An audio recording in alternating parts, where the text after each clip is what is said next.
thích của mình. Thì đây là video. Thì trước khi video có mình nhấn like, subscribe, đăng ký kênh hộ mình nha. Bây giờ bắt đầu vô video, let's go. Thì hôm nay mình sẽ gói cho đơn hàng của bạn ra làm đi official. Thì bạn nó đã mua thì cũng mua rất nhiều hàng bên shop của mình nhé. Đó là mình sẽ có quà tặng bạn nữa nè. Thì bạn đã mua tận là 4 cái tỷ USD.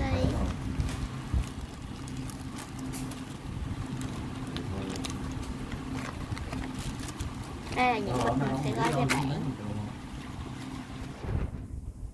Thì bạn đó đã lấy là một em trà sữa tự pha và một em bánh kem nó uống chưa được 2 ngày là hết rồi. Và một em máy tính. Nó uống rồi đó. Nhưng mà không khỏi nó uống rồi nữa. Và một em bắp ít ấy lộn. Rồi em bắp ít nha. Bạn đã lấy 4 em này, 4 em này là mẫu mới nha mọi người. Đây. Con làm gì đó mẫu hết chưa? Ok. Ở đó nha. Bây giờ mình sẽ có hàng cho bạn nha. Ôi trời ơi. Hình như là cái người hộ nghèo này đi những vụ biết ra ủy ban đi test lại để giấy xác nhận cái ra ủy ban hỗ trợ tiền. Bên đây có, bên đây có thực hiện có. Rồi những cái mini thì mình sẽ gói chung một cái. Thì mình chỉ cần cái giấy thì hai cái thôi thì mình sẽ không ở nhận cái mình đi này test nha. bị F0 rồi ngày hết rồi đi test lại để việc là nó dương tính vào đó mấy giấy xác nhận của y tế đó. Ok, thì mình sẽ gói cái bút ít này kèm với cái bánh khoai môn cho bạn. Nó áp dụng cho mấy hộ nghèo. Thì đơn hàng của bạn với official thì mình đã gói rồi nha. Bạn đừng có lên YouTube kênh mình đấy, bạn đừng có làm phiền mình nha bạn ơi. Thì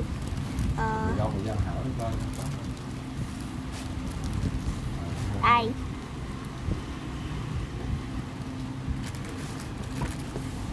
thì bạn đấy hay làm phiền mình, tại vì mình không chỉ gói hàng cho bạn đấy.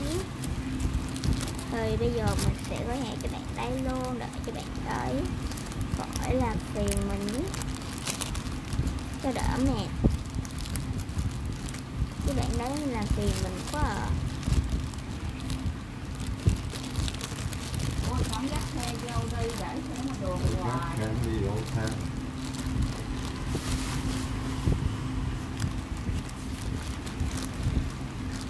Trời ơi là trời.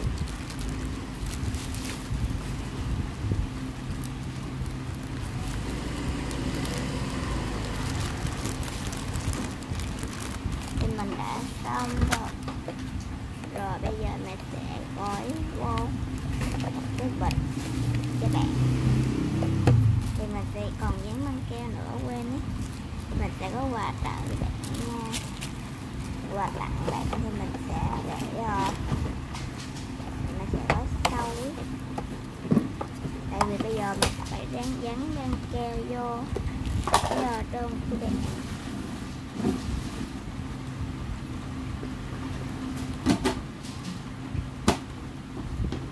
Là trời luôn á.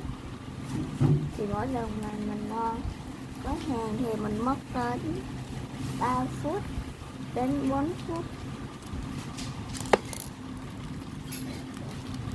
để mình làm một cái video với hàng cho mọi người xem.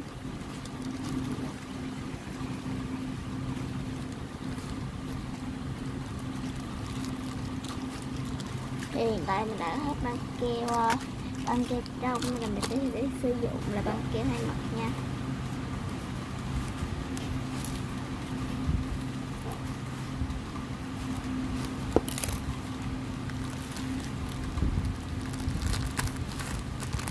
Thì đơn của bạn có giá là 15.000.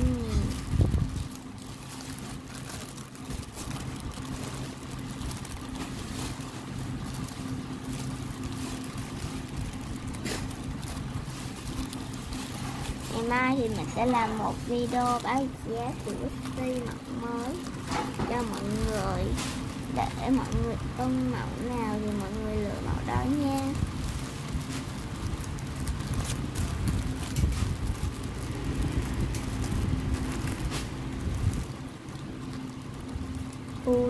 trôi luôn đó mọi người.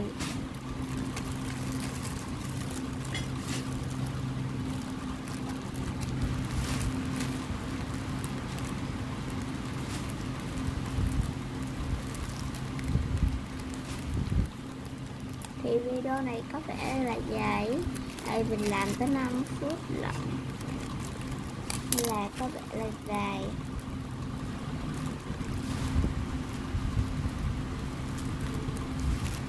Thì mình gói đơn hàng này cho bạn để xong luôn, chứ bạn có làm phiền mình.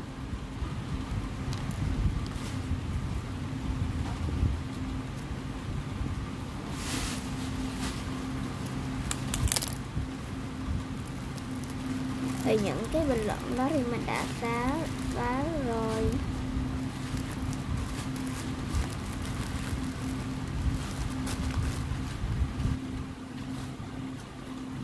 Mình gói cho xong chứ bạn phá mình quá.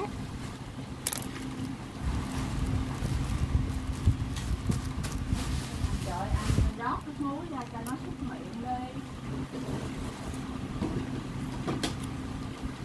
Đúng là trời.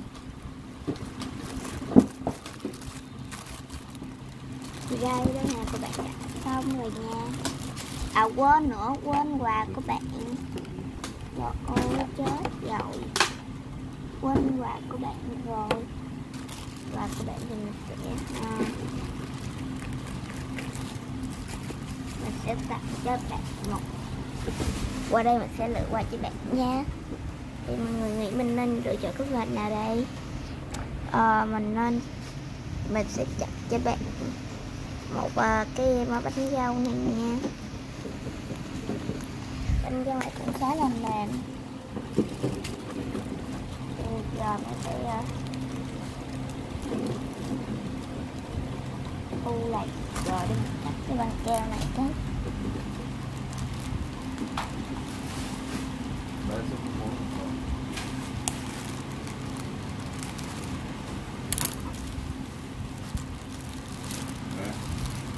Dạ.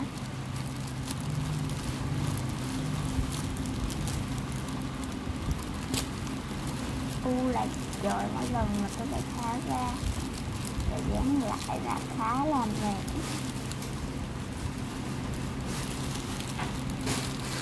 Rồi thôi toan rồi mọi người. Thì bây giờ mình sẽ bỏ bánh dâu vô.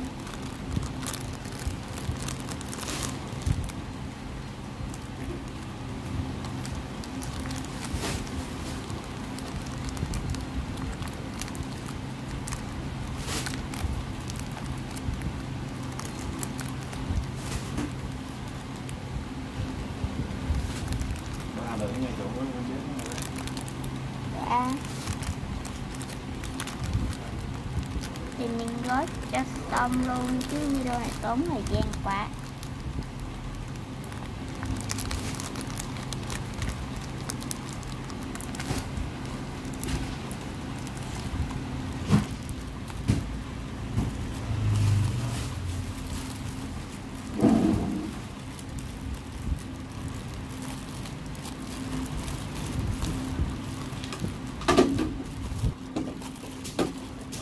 Chưa bạn official gì đó ơi.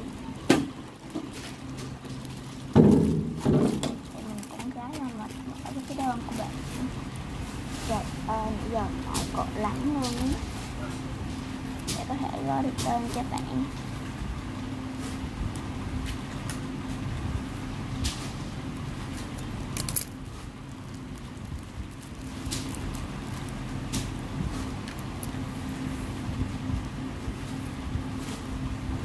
Gần 10 phút luôn mà mình vẫn chưa xong cái đơn này của bạn nữa.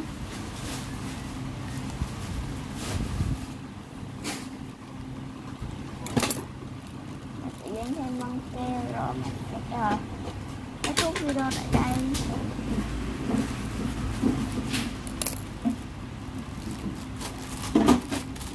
Rồi mình đã dán xong cho bạn rồi nha. Đừng có làm phiền mình nữa. Đây mình để băng keo vô cái đã. Ok thì bây giờ mình sẽ kết thúc video lại nha. Bye bye mọi người. Bye.